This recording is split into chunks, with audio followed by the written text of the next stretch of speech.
Hello everyone, कैसे हैं आप लोग। आई होप आप सभी बहुत अच्छे होंगे, स्वस्थ होंगे, मस्त होंगे। तो स्वागत है आपका मेरे नए व्लॉग में। और आज का दिन है थर्सडे का। और सुबह सुबह देखिए कैसा मौसम हो रहा है, मतलब धुंध भी नहीं कह सकते, पोल्यूशन टाइप का कुछ हो रहा है। और मतलब थोड़ा ठंडा भी होने लग गया है आजकल सुबह। तो लोगों ने जो है ना थोड़ा निकलना बंद कर दिया है, मौसम अब थोड़ा चेंज होता जा रहा है। और तो बस हम लोगों ने भी क्या है कि निकलना ज़्यादा बाहर हम आते जाते नहीं हैं, क्योंकि बच्चों को जो है ज़्यादा ठंड लग जाती है, तो इसलिए तो सुबह के टाइम हम नहीं जाते हैं बाहर अब। पहले हम जाते थे वॉक करने के लिए। तो आज मैं बनाने जा रही हूँ सरसों का साग। तो ये जो साग है मैं मार्केट से है ना, जब मैंने लिया था ये, तो मैंने वहीं कटवा लिया था। और कटवाने के बाद क्या है कि मैंने ला के घर में, शाम को ऑफिस से आ रही थी तो मैंने धो लिया उसके बाद। और धोने के बाद क्या है कि मैंने बॉईल करके रख दिया। बॉईल करने के टाइम पे मैंने इसमें डाला था हरी मिर्च। और उसके बाद मैंने उसमें डाल लिया था नमक और थोड़ा सा धनिया पाउडर। बस मैंने और कुछ नहीं डाला था इसमें, और बॉईल कर लिया था। अब क्या है कि मैंने बॉईल करके उसको मैंने फ्रिज में रख दिया था, क्योंकि मुझे सुबह तड़का लगाना था इसलिए। तो अब मैंने तड़का लगाने के लिए लहसुन लिया है बहुत सारा, और मैंने उन्हें ओखली में क्रश कर लिया था अच्छी तरह से। और मैंने प्याज भी, 2 प्याज जो है ना मैंने वो काट ली थी। और उसके बाद क्या है कि मैंने सबसे पहले इसमें तेल गरम किया सरसों का, और मैंने इसमें डाला जीरा।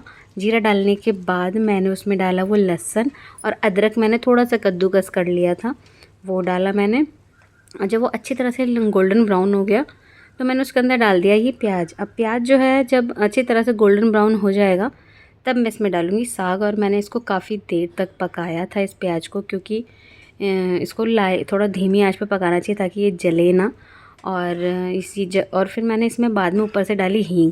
हींग मैंने बाद में डाली है, वो इसलिए डाली क्योंकि अगर हम हींग जो है ना पहले डाल देते हैं तो वो जितना भी हमने जो तड़का डाला हुआ होता है ना, जो हमने पहले लहसुन वगैरह डाला था और प्याज वगैरह डाला था, वो उसकी जो खुशबू होती है ना, उसका जो फ्लेवर होता है वो ना उसको ख़त्म कर देती है। तो इसलिए हम हींग ना बाद में डालते हैं, मतलब मैं तो बाद ही में डालती हूँ, और बहुत से लोग भी ऐसे ही करते होंगे। तो फिर उसके बाद मैंने इसमें डाल दिया जो मैंने बॉईल करके रखा हुआ था साग। तो मैंने हल्का टेस्ट करके देखा था, उसमें ना नमक वगैरह सब ठीक था। तो मैंने कुछ और अलग से ऐड नहीं किया।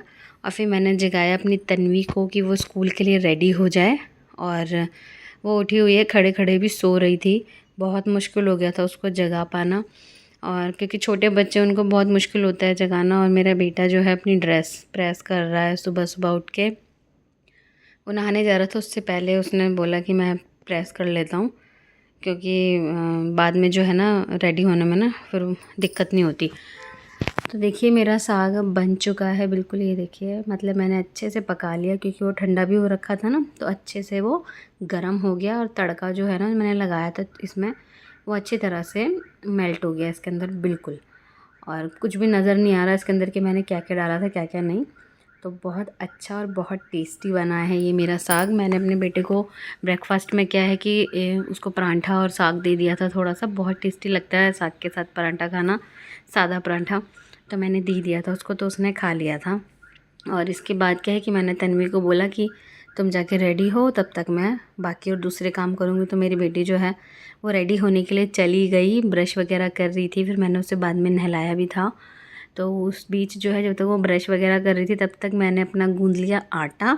और आटा मैंने ज़्यादा नहीं लगाया, अपना जो है जितना अभी दोपहर तक के लिए जो रोटी वगैरह लंच वगैरह मैं बनाती हूँ बच्चों के लिए, स्कूल के लिए, और जब वो स्कूल से आके खाते हैं उसे बनाती हूँ, बस मैं उतना ही लगाती हूँ आटा।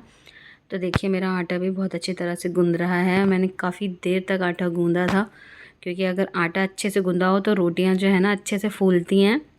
और अगर आटा अच्छे से ना गूँधा जाए तो बहुत मतलब अजीब सी सूखी सूखी सी रोटियां आती हैं, और फटी फटी सी भी रहती हैं, गोल भी नहीं बनती।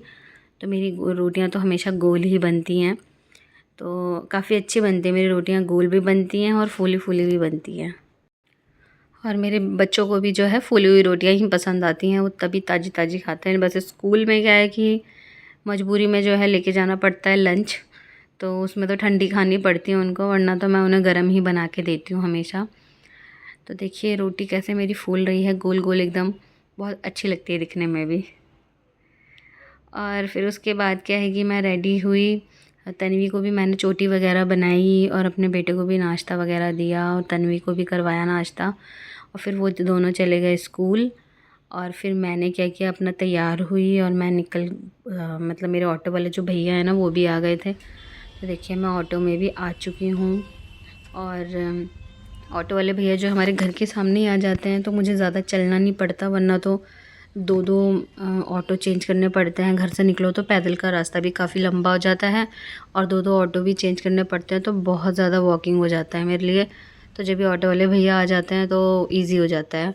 तो देखिए जैसे मैं मेट्रो स्टेशन पे आई तो मैंने देखा मेट्रो थी, तो मैं भी ना भाग भाग के चढ़ गई मेट्रो में। मतलब मैं चढ़ी तो गलत गेट पे ही थी, मुझे जाना तो और आगे था। फिर मैं जब रुकी मेट्रो तो दूसरे स्टेशन पे जो है मैंने मतलब उतर के दोबारा से भाग के दूसरे गेट पे गई मैं और मैंने ले लिया। और फिर मुझे क्या है कि बोटेनिकल गार्डन से ना सीट मिल गई थी। और फिर मैंने यहाँ से मेट्रो चेंज करी फ़ेज़ 1 से। तो देखिए मैं बाहर का जो नज़ारा है, कितना दिल्ली में कितना पोल्यूशन है। इसको हम वो नहीं कह सकते कि सुबह फॉग हो रही है, फॉग तो नहीं हो रही है अभी, बट ये पोल्यूशन है। तो देखिए वहाँ का ना दूर दूर तक में ना ऐसा लग रहा है जैसे फॉग हो, बट वो फॉग नहीं है, बहुत ज़्यादा पोल्यूशन है। और मतलब डेली तो ऐसा नहीं होता था, और आज देखिए धूप भी नहीं निकली तो कितना ज़्यादा लग रहा है ऐसे कि जैसे बारिश होने वाली है, बट बारिश हुई नहीं है और आज है भी नहीं कुछ बारिश होने का। तो देखिए कैसा मौसम हो रहा है। तो अब सर्दी आएंगी तो ऐसे ही रहा करेगा मोस्टली। और देखिए ये है जमुना के पुल का सीन, जो कि इस तरह से है। जमुना भी दूर तक, उधर सामने एक नया ब्रिज बन रहा है वो भी नज़र नहीं आ रहा बिल्कुल भी। तो बाय बाय गाइज़, मिलते हैं नेक्स्ट वीडियो में। Please like share and subscribe.